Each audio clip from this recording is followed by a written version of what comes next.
ಇದು ಕೇವಲ ಎಳ್ಳು ಬೆಲ್ಲ ಹಂಚು ಹಬ್ಬ ಅಂದ್ಕೊಂಡಿದ್ರಾ? ಖಂಡಿತ ಇಲ್ಲ. ಜನವರಿ 14ಕ್ಕೆ ಬರಬೇಕಿರೋ ಸಂಕ್ರಾಂತಿ ಈ ವರ್ಷ ಯಾಕೆ 15ಕ್ಕೆ ಬಂತು? ಆ ಬೆಂಕಿ ಕಿಚ್ಚು ಹಾಯಿಸೋ ರೋಮಾಂಚನದ ಹಿಂದೆ ಅಸಲಿ ವಿಜ್ಞಾನ ಏನಿದೆ? ಮತ್ತೆ ನಮ್ಮ ಹಳ್ಳಿಗಳಲ್ಲಿ ನಡೆಯೋ ಆ ಹಾವೇರಿ ಶೈಲಿಯ ಹೋರಿ ಹಬ್ಬದ ಗತ್ತು ಹೇಗಿರುತ್ತೆ ಗೊತ್ತಾ? ಇವತ್ತು ಈ ಎಲ್ಲ ರಹಸ್ಯಗಳನ್ನು ಬಿಚ್ಚಿಡ್ತೀನಿ. ಎಲ್ಲಿಯೂ ವಿಡಿಯೋ ನಿಲ್ಲಿಸದೆ ಕೊನೆವರೆಗೂ ನೋಡಿ. ನಾಡಿನಾದ್ಯಂತ ಸಂಕ್ರಾಂತಿ ಹಬ್ಬದ ಸಡಗರ ಮನೆ ಮಾಡಿದೆ. ನಿಮ್ಮ ಪ್ರೀತಿಯ ಕನ್ನಡ ಕಾರ್ನರ್ ಚಾನೆಲ್ ಪರವಾಗಿ ನಿಮ್ಮೆಲ್ಲರಿಗೂ ಮಕರ ಸಂಕ್ರಾಂತಿ ಹಬ್ಬದ ಹಾರ್ದಿಕ ಶುಭಾಶಯಗಳು. ವಿಡಿಯೋ ಶುರು ಮಾಡೋಕ್ಕೂ ಮುನ್ನ ಒಂದು ಸಣ್ಣ ವಿನಂತಿ. ನಮ್ಮ ಈ ಕನ್ನಡ ಕಾರ್ನರ್ ಚಾನೆಲ್ ಶುರು ಮಾಡಿರೋದೇ ನಮ್ಮ ಮಣ್ಣಿನ ಸೊಗಡು, ರೈತರ ಬದುಕು ಮತ್ತು ನಮ್ಮ ಸಂಸ್ಕೃತಿಯ ಇಂತಹ 10 ರೋಚಕ ವಿಷಯಗಳನ್ನು ನಿಮ್ಮ ಮುಂದೆ ಇಡೋದಕ್ಕೆ. ನಿಮ್ಮ ಪ್ರೀತಿ ಮತ್ತು ಬೆಂಬಲ ನಮಗೆ ತುಂಬ ಮುಖ್ಯ. ನೀವಿನ್ನು ನಮ್ಮ ಚಾನೆಲ್ಗೆ ಚಂದಾದಾರರಾಗಿಲ್ಲ ಅಂದರೆ ಈಗಲೇ ಆ ಕೆಳಗಿರೋ ಬಟನ್ ಒತ್ತಿ ನಮಗೆ ಬೆಂಬಲ ನೀಡಿ. ನೀವು ನೀಡೋ ಈ ಪ್ರೋತ್ಸಾಹ ನಮಗೆ ಇಂತಹ ಇನ್ನೂ ಒಳ್ಳೆ ವಿಡಿಯೋ ಮಾಡೋದಕ್ಕೆ ಆನೆ ಬಲ ಕೊಟ್ಟ ಹಾಗೆ. ಸಂಕ್ರಾಂತಿ ಅಂದ್ರೆ ಸಂಸ್ಕೃತದಲ್ಲಿ ಸಂಕ್ರಮಣ ಅಂತ ಅರ್ಥ. ಅಂದ್ರೆ ಒಂದು ಕಡೆಯಿಂದ ಇನ್ನೊಂದು ಕಡೆಗೆ ಚಲಿಸುವುದು ಅಥವಾ ಬದಲಾಗುವುದು. ಸೂರ್ಯನು ಧನುರಾಶಿಯಿಂದ ಮಕರ ರಾಶಿಗೆ ಪ್ರವೇಶ ಮಾಡೋದನ್ನೇ ನಾವು ಮಕರ ಸಂಕ್ರಾಂತಿ ಅಂತ ಕರೆಯುವುದು. ಈ ದಿನದಿಂದ ಸೂರ್ಯನ ಪಥ ಬದಲಾಗಿ ಉತ್ತರಾಯಣ ಪುಣ್ಯಕಾಲ ಆರಂಭವಾಗುತ್ತೆ. ಅಂದ್ರೆ ಇವತ್ತಿನಿಂದ ಸೂರ್ಯ ಉತ್ತರಾಭಿಮುಖವಾಗಿ ಚಲಿಸ್ತಾನೆ.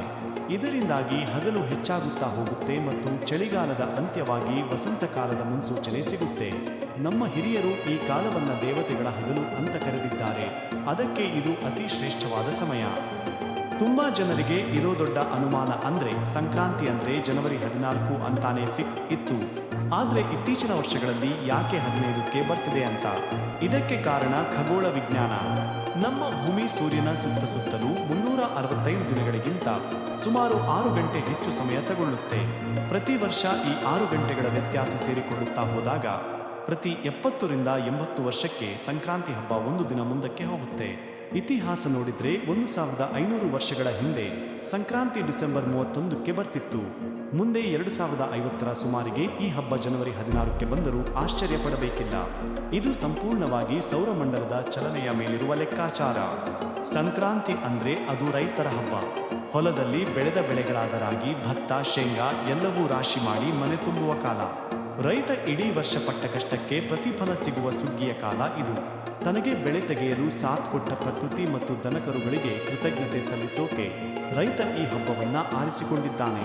ಅದಕ್ಕೆ ಈ ದಿನ ದೇವರಿಗಿಂತ ಹೆಚ್ಚಾಗಿ ಹಸು ಮತ್ತು ಎತ್ತುಗಳನ್ನು ಪೂಜೆ ಮಾಡ್ತಾರೆ.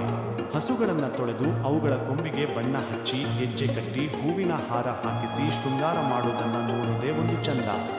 ಸಂಕ್ರಾಂತಿ ಹಬ್ಬದ ಸಂಜೆ ನಡೆಯುವ ಅತ್ಯಂತ ರೋಚಕ ದೃಶ್ಯ ಅಂದ್ರೆ ಅದು ಕಿಚ್ಚು ಹಾಯಿಸುವುದು.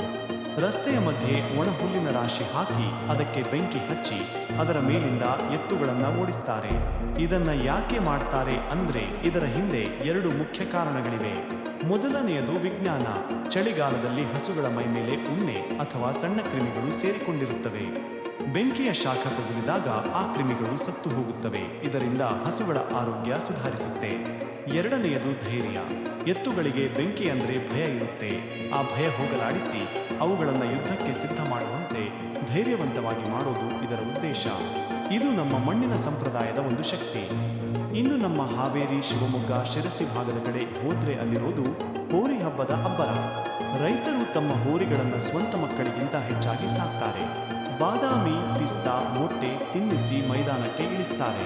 ಸಾವಿರಾರು ಜನರ ಮಧ್ಯೆ ಆ ಹೋರಿ ಹೂವಿನ ಹಾರಗಳನ್ನು ಹಾಕಿಕೊಂಡು ಅಬ್ಬರಿಸುತ್ತಾ ಓಡಿ ಬರ್ತಿದ್ರೆ ಆ ಗಮ್ಮತ್ತೇ ಬೇರೆ. ಇದು ಬರೀ ಆಟವಲ್ಲ, ಇದು ರೈತನ ಗತ್ತು, ರೈತನ ಹೆಮ್ಮೆ ಮತ್ತು ಮಣ್ಣಿನ ಸಂಸ್ಕೃತಿಯ ಪ್ರತಿಷ್ಠೆ. ರೈತರು ತಮ್ಮ ಜಾನುವಾರುಗಳನ್ನು ಎಷ್ಟು ಪ್ರೀತಿಸ್ತಾರೆ ಅನ್ನೋದಕ್ಕೆ ಈ ಹಬ್ಬವೇ ಸಾಕ್ಷಿ. ಗೆಳೆಯರೇ, ನೋಡಿದ್ರಲ್ಲ, ಸಂಕ್ರಾಂತಿ ಅಂದ್ರೆ ಬರೀ ಹಬ್ಬವಲ್ಲ, ಅದು ವಿಜ್ಞಾನ, ಸಂಸ್ಕೃತಿ ಮತ್ತು ರೈತರ ಜೀವನದ ಒಂದು ಅವಿಭಾಜ್ಯ ಅಂಗ. ಎಳ್ಳು ಬೆಲ್ಲ ಹಂಚಿ ಪ್ರೀತಿಯಿಂದ ಇರೋಣ. ನಮ್ಮ ಹಿರಿಯರು ಹಾಕಿಕೊಟ್ಟ ಈ ಸುಂದರ ಸಂಪ್ರದಾಯವನ್ನ ಮುಂದಿನ ಪೀಳಿಗೆಗೂ ಉಳಿಸೋಣ. ಈ ವಿಡಿಯೋ ನಿಮಗೆ ಇಷ್ಟ ಆಗಿದ್ರೆ ರೈತರಿಗಾಗಿ ಒಂದು ಲೈಕ್ ಮಾಡಿ ಮತ್ತು ನಿಮ್ಮ ಗೆಳೆಯರ ಜೊತೆ ಹಂಚಿಕೊಳ್ಳಿ. ನಿಮ್ಮ ಮನೆಯಲ್ಲಿ ಸಂಕ್ರಾಂತಿ ಹೇಗೆ ನಡೆಯುತ್ತಿದೆ ಅಂತ ಕಮೆಂಟ್ ಮಾಡಿ ತಿಳಿಸಿ. ಮತ್ತೊಮ್ಮೆ ಮರೆಯದೆ ನಮ್ಮ ಚಾನೆಲ್ಗೆ ಚಂದಾದಾರರಾಗಿ ಬೆಂಬಲ ನೀಡಿ. ಮತ್ತೆ ಸಿಗೋಣ ಮುಂದಿನ ವಿಶೇಷ ವಿಡಿಯೋದಲ್ಲಿ. ಅಲ್ಲಿಯವರೆಗೂ ನಮಸ್ಕಾರ.